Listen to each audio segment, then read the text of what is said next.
Well, I went to a bookstore because, as Desideratus Erasmus said a few hundred years ago, when I have any money, I buy books. If I have any left, I buy food and clothes.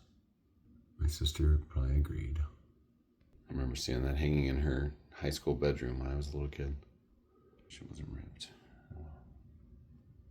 She made that in India when she was an exchange student there. Really, any shelf of natural objects or antique things or something is in her legacy. It's totally how she always had stuff like that going in her house. I remember her saying, I just want to have blank walls so that I can have bookcases and art everywhere. I'm like, I agree. Always sad when people are gone from your life too soon, but it's always good to keep them alive with however you can remember them and honor them. I was just doing an editing thing I was putting off, and I'm like, why did I put this off?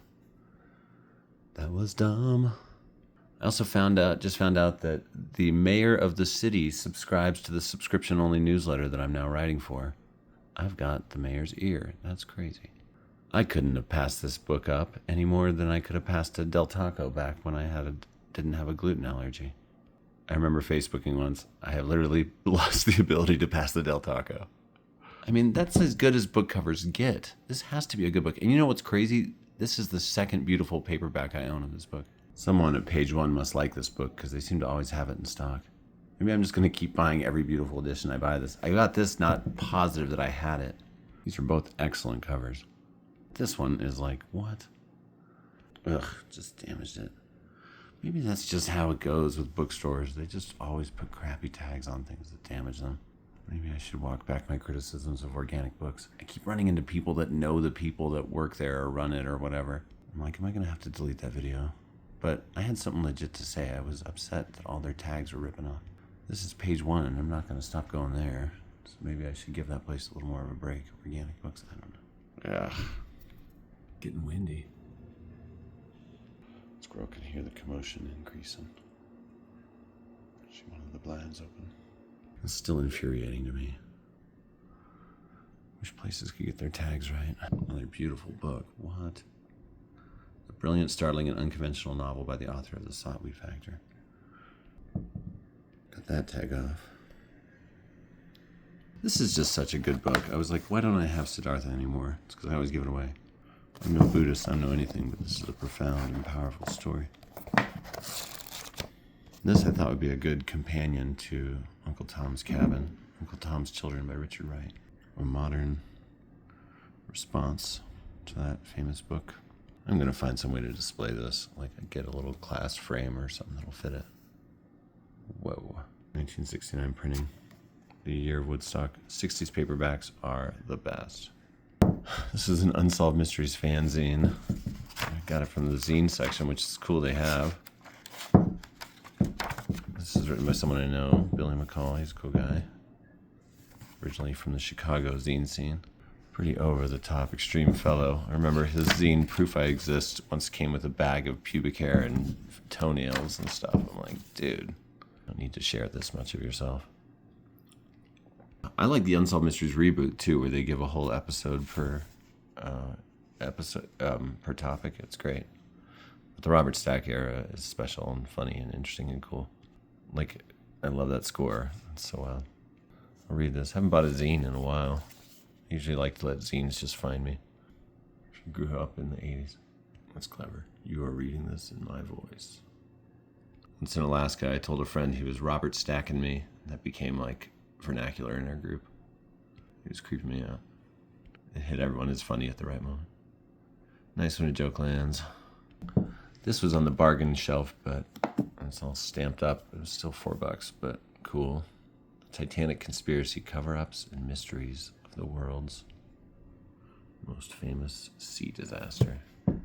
What's been interesting is seeing the disaster itself be supplanted by the movie and the cultural consciousness. Because I grew up with it still in the cultural consciousness. Because I was like, when I was a little kid in the 80s, they found the ship off the coast of Newfoundland, and that was a headline everywhere.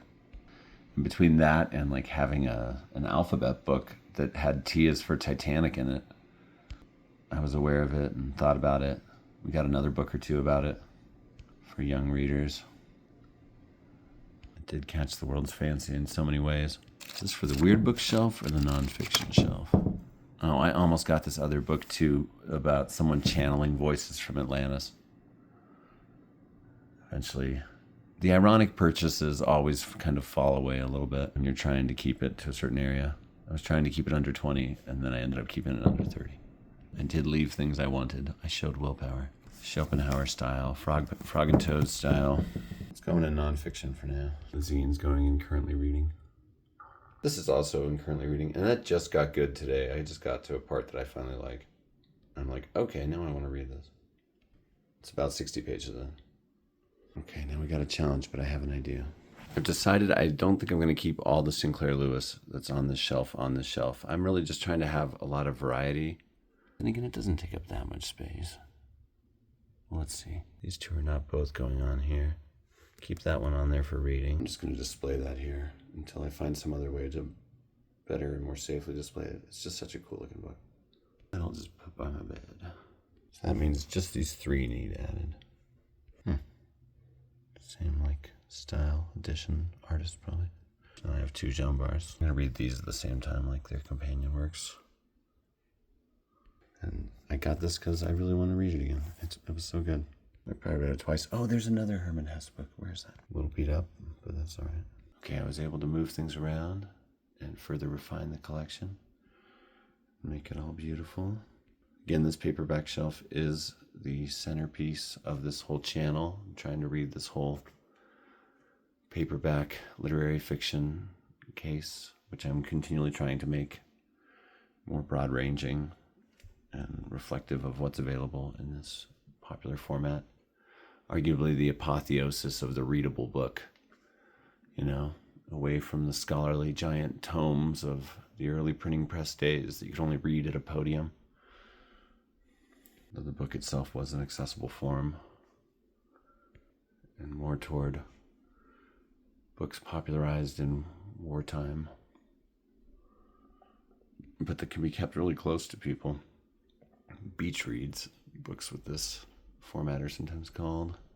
Just easy to take with you, and isn't that the point of books? To just have them in your life and learn from them, draw from them, be transformed by them. It kind of makes paperbacks awesome. Anyway, hate to get rid of any Sinclair Lewis, but since this is kind of an unexciting copy, I'll still be reading 4 volumes from him. And it's kind of wide, so it's taking up some space. Not including it will evolve just a little bit more variety. I'm going to freebox that one. Plus, it's a, competent, workmanlike Signet Classic, which are great. Signet Classics are great, but it's like, you basic a little bit. And it's got an unsightly tag scar, so I'm like, All right. This will be the last case that I go through and look at book by book, because it's always getting shaped. You go back there. You go back there. Squirrel. You are pretty.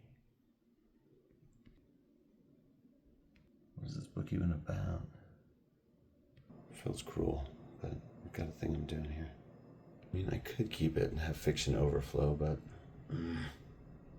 no, I think 4's good for one author, for Sinclair Lewis, for this project. I will probably be reading his whole bibliography someday. I mean, he's just great. All right, so those are some books I bought today. If I have any money, I buy books, and if I have any left, I buy food and clothes.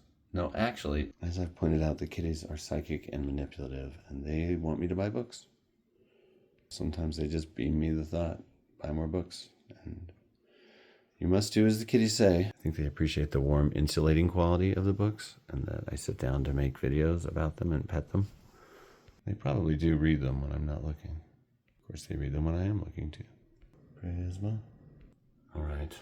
Books from page 1. Good local bookstore in Albuquerque. We'll look at some more science books in the next video. Oh, and I still do have this story I want to mention, but I'll save it. Maybe I just need some time to process it all anyway. The wind. Albuquerque had a tornado in 1985. It ripped the roof off the mall and I think killed somebody. Injured somebody? Can't remember. But generally the mountains protect us from the tornadoes of the plains to the east. Sandias and Manzanos are the first mountains on the edge of the Great Plains and the Staked Plains. All that wind comes bursting through Tejeras Canyon, and I'm basically in the mouth of Tejeras Canyon right here. Wrote a lyric about now in your box in your tunnel of wind. That's this place. Some of those winds come up off the Gulf of California, like this narrow gulf of water. Most others from the plains of Texas and New Mexico. Epic ancient buffalo terrain. And an ocean before that in prehistoric times. You gotta kill at least one snake every day. Alright, take care everybody. I'll try to post something later. If not today, tomorrow.